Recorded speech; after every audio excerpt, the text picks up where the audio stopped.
विद्यार्थी मित्रांनो, 12वी सायन्स बोर्डाच्या एक्झाम येणाऱ्या फेब्रुवारी महिन्यामध्ये चालू होणार आहेत. आता केमिस्ट्री विषयामध्ये आपल्याला थोडीशी बोर्डाबद्दल माहिती देण्यासाठी मी या ठिकाणी आहे. जसे की आता बरेच विद्यार्थी मला म्हणतात की सर आम्हाला काही महत्त्वाचे क्वेश्चन सांगा. मग आता बघा, एक एक टॉपिक आपण डिस्कस करू.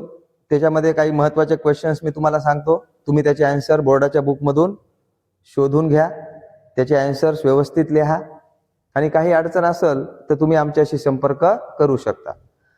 बघा मित्रांनो, पहिला टॉपिक आपण डिस्कस करू ज्याचं नाव आहे सोल्युशन अँड कोलिगेटिव्ह प्रॉपर्टीज.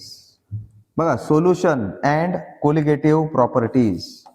मग आता हा बोर्डासाठी महत्वाचा आहे, सोल्युशन अँड कोलिगेटिव्ह प्रॉपर्टीज. आता ह्याच्यामध्ये बोर्डामध्ये मॅक्झिमम शक्यता आहे ती न्यूमेरिकल विचारण्याची.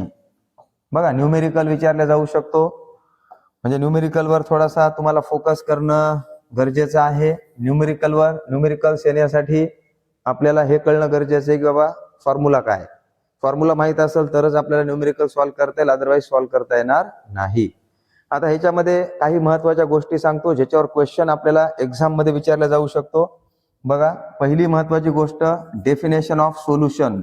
सोल्युशनची डेफिनेशन ही एक्झाम मध्ये एका मार्काला विचारल्या जाऊ शकते. दुसरी महत्वाची गोष्ट आहे types of solution. Types, 9 types आहेत सोल्युशनचे.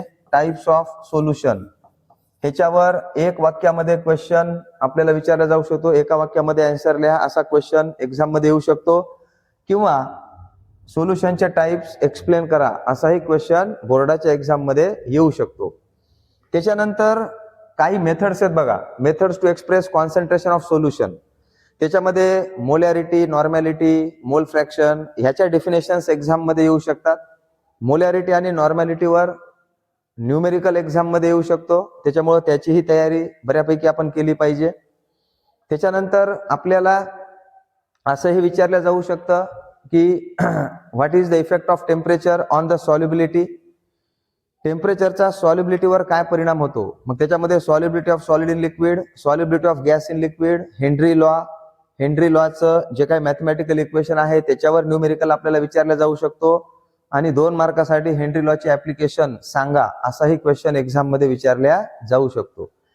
त्याच्यानंतर बघा, पुढं आपल्याला आयडियल आणि नॉन आयडियल सोल्युशनचा डिफरन्स विचारला जाऊ शकतो. आयडियल आणि नॉन आयडियल सोल्युशनचा डिफरन्स. त्याच्यानंतर नॉन आयडियल सोल्युशनचा जो टाइप आहे, non ideal solution showing positive deviation from the Raoult's law आणि negative deviation from the Raoult's law, त्याचे वेगवेगळे एक्झाम्पल्स आपल्याला लक्षात ठेवायचे. त्याच्यानंतर मॅक्झिमम बॉइलिंग ॲजिओट्रॉप आणि मिनिमम बॉइलिंग ॲजिओट्रॉप ह्याचे एक्झाम्पल्स आपल्याला लक्षात ठेवायचे. त्याच्यानंतर पुढे कोलिगेटिव्ह प्रॉपर्टीज आहेत. कोलिगेटिव्ह प्रॉपर्टीजची डेफिनेशन आपल्याला एक्झाम मध्ये येऊ शकते, आणि प्रत्येक कोलिगेटिव्ह प्रॉपर्टीचा वापर करून आपण मॉलिक्युलर वेट फाइंड आउट करू शकतो. आता 4 कोलिगेटिव्ह प्रॉपर्टीज आहेत. बघा, पहिली कोलिगेटिव्ह प्रॉपर्टी जी आहे relative lowering in vapour pressure. मग त्याचा वापर करून आपण मॉलिक्युलर वेट फाइंड आउट करू शकतो. एक्झाम मध्ये, बोर्डाच्या एक्झाम मध्ये असा क्वेश्चन येऊ शकतो, derive the relation between the molecular weight of non volatile solute and that of relative lowering in vapour pressure. किंवा मग रिलेटिव्ह लोअरिंग इन वेपर प्रेशरचा वापर करून तुम्ही MB कसं फाइंड आउट करू शकता, किंवा मग मॉलिक्युलर वेट नॉन व्होलाटाइल सोल्यूटचं तुम्ही कसं फाइंड आउट करू शकता ते डिराइव्ह करा. त्याच्यानंतर त्याच्यामध्ये न्यूमेरिकल्स महत्वाचे आहेत. ते न्यूमेरिकल्स आपल्याला सांगता येणं गरजेचं आहे किंवा सॉल्व्ह करता येणं गरजेचं आहे. त्याच्यानंतर आपल्याला विचारलं जाऊ शकतं एलिव्हेशन इन बॉइलिंग पॉइंट. त्याच्यासाठी सुद्धा मॉलिक्युलर वेटचं जे डेरिव्हेशन आहे ते महत्वाचं आहे. त्याच्यानंतर डिप्रेशन इन फ्रीजिंग पॉइंट, त्याच्यासाठी सुद्धा मॉलिक्युलर वेटचे डेरिव्हेशन महत्वाचं आहे. आणि न्यूमेरिकल सुद्धा महत्वाचे आहेत. बोर्डाच्या बुकमध्ये न्यूमेरिकल्स तुम्ही बघून घ्या, त्याच्यामध्ये बारीक सारीक गोष्टी आहेत त्याही तुम्ही चेक करा. आणि ऑस्मोटिक प्रेशरही महत्वाचं आहे. ऑस्मोटिक प्रेशरमध्ये आपल्याला ऑस्मोटिक प्रेशरची डेफिनेशन आणि व्हेंट ऑफ इक्वेशन जे आहे पाय इज इक्वल टू CRT, त्याच्यावर आपल्याला न्यूमेरिकल विचारला जाऊ शकतो.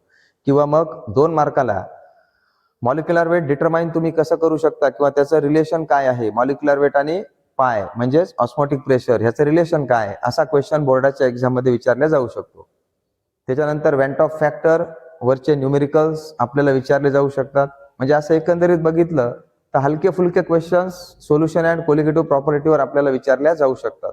त्याच्यामुळे जे जे मी सांगितले ते छानपैकी करण्याचा प्रयत्न करा आणि येणाऱ्या बोर्डाच्या एक्झामसाठी तुम्हाला खूप खूप शुभेच्छा. तुम्हाला जर काही अडचण असेल तर सदैव आम्ही तुमच्यासाठी तयार आहोत. कधीही बिनधास्त आमच्याकडे या आणि आम्हाला विचारा. Okay, goodbye, take care.